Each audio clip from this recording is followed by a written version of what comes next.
اسلام نے ہمیں تفریح کے لیے پورے سال میں دو اہم ترین تہوار دیے ہیں۔ ایک کا نام عید الفطر ہے اور ایک کا نام عید الاضحیٰ ہے۔ رسول اللہ صلی اللہ علیہ وسلم جب مدینہ میں تشریف لائے تو اہل مدینہ بھی سال میں 2 روز منایا کرتے تھے، لیکن وہ جو 2 دن تھے وہ انہوں نے کسی اور قوم سے لیے تھے۔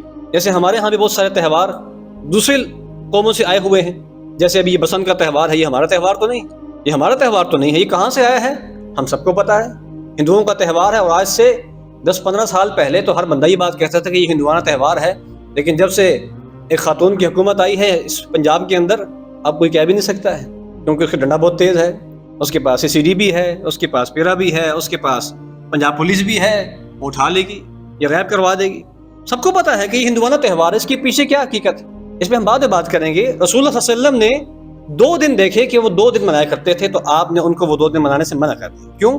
کیونکہ وہ 2 دن اسلام کے عطا کردہ نہیں تھے، وہ 2 دن انہوں نے فارس والوں سے لیے ہوئے تھے، مجوسیوں سے حاصل کیے ہوئے تھے۔ تو اللہ کے رسول نے فرمایا کہ اللہ نے تمہارے ان 2 دنوں کے بدلے میں تمہیں 2 دن اور عطا کیے ہیں، ایک عید الفطر ہے اور ایک عید الاضحیٰ ہے۔ اور عید الفطر اور عید الاضحیٰ کے منانے کا بھی طریقہ بیان کر دیا گیا کہ اگر مسلمان کی خوشی بھی ہے تو مسلمان اس خوشی کو کافروں کی طرح نہیں مناتا ہے، بلکہ آپ دیکھیں کہ عید کے دن مسلمان ایک نماز ایکسٹرا پڑھتا ہے، ایسے ہے کہ نہیں؟ ویسے 5 نمازیں پڑھتے ہیں، لیکن عید کے دن ہم عید کی نماز ایکسٹرا پڑھتے ہیں، اضافی پڑھتے ہیں، یعنی مسلمان اپنی خوشی میں بھی اللہ کی مزید عبادت کرتا ہے، اللہ کے مزید قریب ہو جاتا ہے۔ اور تکبیرات کا اہتمام ہوتا ہے، اللہ اکبر اللہ اکبر لا الہ الا اللہ واللہ اکبر اللہ اکبر وللہ الحمد، ہم پڑھتے کہ نہیں پڑھتے عید کے دن؟ ہم عام حالات میں نہیں پڑھتے یہ اللہ اکبر کبیرہ والحمد للہ کثیرہ وسبحان اللہ بکرۃ واصیلا۔ حکم ہے کہ عید کے لیے آتے ہوئے تکبیرات پڑھتے ہوئے آؤ، واپس جاتے ہوئے تکبیرات پڑھتے ہوئے جاؤ۔ مسلمان کیا کر رہا ہے؟ عید کے دن اللہ کے اور قریب ہو رہا ہے، خوشی کے دن اللہ کے اور قریب ہو رہا ہے۔ اور جو تہوار ہمیں لوگ دے رہے ہیں، جو تہوار سرکاری سرپرستی میں ہمارے پنجاب میں ابھی منایا جا رہا ہے، بلکہ پنجاب کے خاص علاقے کے اندر، کیا اس میں کوئی تکبیرات کی صدائیں آپ کو سنائی دے رہی ہیں؟ وہاں تو خالی بو کاٹا کے نعرے ہیں، اور خالی وہاں پہ جناب گانے ہیں، فحاشی اور یعنی کے مناظر ہیں، شور شرابہ ہے اور بکواسات اور کچھ بھی نہیں۔ تو اللہ کے رسول صلی اللہ علیہ وسلم نے یہ عید کا دن ہمیں دیا ہے۔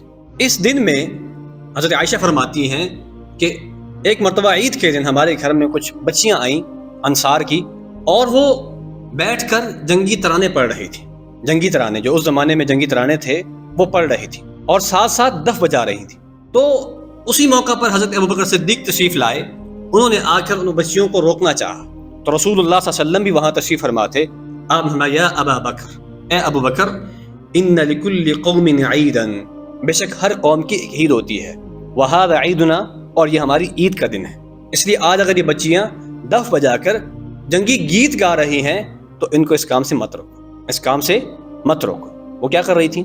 جنگی گیت گا رہی تھیں، کوئی عاشقی والے گانے نہیں گا رہی تھی، کوئی محبت والے گانے نہیں گا رہی تھی، اور دف بجا رہی تھی۔